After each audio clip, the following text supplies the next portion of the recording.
Guys, welcome to my YouTube channel. Kung bago ka pa lang po sa aking YouTube channel, please do not forget to subscribe, like, and share para lagi po kayong updated sa aking mga videos, guys. Ayan, ang ituturo ko po ngayon, guys, sa isang technique kung saan pwede po tayong mag-loan agad, mag-reloan agad sa SSS po. Ayan. Okay, tandaan po natin na ang SSS loans po natin ay babayaran po natin for 24 months. Ngayon, pwede lang po tayong mag-reloan after 12 months po, nakabayad na po tayo ng 12 payments, guys. Ngayon, kung tayo po ay kapos sa pera, kung kulang po ang ating pera, pwede po tayong mag-reloan. Ito po yung technique, pwede po tayong mag-reloan sa SSS kahit hindi pa po natin naabot yung 11th month or 12th month. Okay, papaano po yun? Pwede po tayong magbayad earlier po. Yung mga babayaran po natin sa 11th month or 12th month, pwede na po natin bayaran agad yun kung meron po tayong extra pera. Papaano po yun? SSS Online. Kung meron po kayong SSS Online, pwede po tayong mag-generate ng ating payment reference number.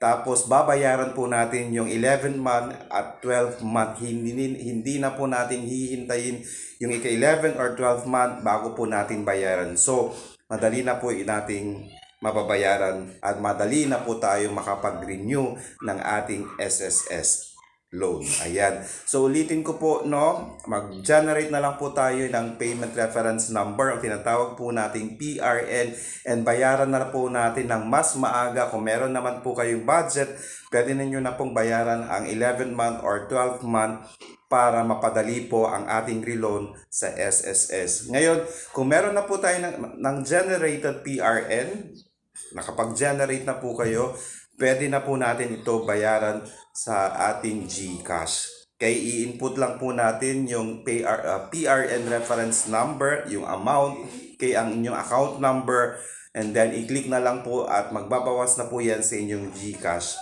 Okay, tandaan po natin, pag ginamit po natin ang PRN, real time po yon, automatic po, pagkabayad nyo po, magre-reflect po yan kaagad sa inyong SSS Online. And then, pwede na po kayo again mag-reloan or mag-renew ng inyong SSS loan na hindi na po natin hihintayin yung 11th or 12th month.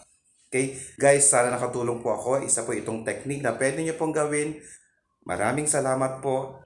Bye-bye!